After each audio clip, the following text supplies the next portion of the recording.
بسم اللہ الرحمن الرحیم۔ السلام علیکم۔ بہت سے لوگ پوچھ رہے ہیں کہ پاکستان کے لیے 3 مارچ شروع ہو گیا، پاکستان کے لیے جو ہے وہ tourist visa visit visa open ہو گیا ہے۔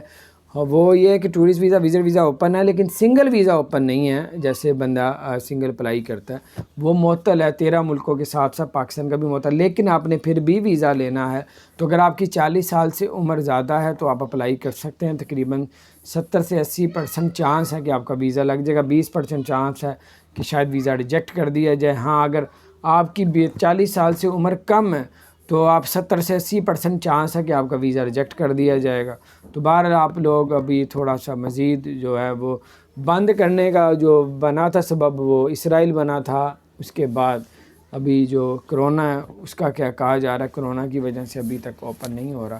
تو بہر اللہ تعالیٰ خیر کرے۔ انڈیا کے لیے اوپن ہے، پاکستان کے لیے اوپن نہیں ہے۔ انڈین نے بہت سے لاکھوں لوگوں نے وہاں پہ جوپیں، جو ہزاروں لوگوں نے جوپیں سے فائدہ اٹھایا، کیونکہ پاکستانی بھی ادھر سے جاتے تھے، انڈین بھی جاتے تھے، پاکستانیوں کو لوگ رکھ بھی لیتے تھے۔ بہر اللہ تعالیٰ خیر کرے۔ اور اگر آپ کو ویزا حاصل کرتے ہیں کسی آپ فیملی کے ساتھ اپلائی کر کے، تو اگر آپ کا visa tourist visa visit visa لگ جاتا تو آپ لوگ ادھر جا کے اگر جاب ڈھونڈتے ہیں، جاب مل جاتی ہے تو آپ کا یہی ویزا ریزیڈنٹ پرمنٹ میں تبدیل ہو جائے گا۔ اپنا خیال رکھیں۔ السلام علیکم۔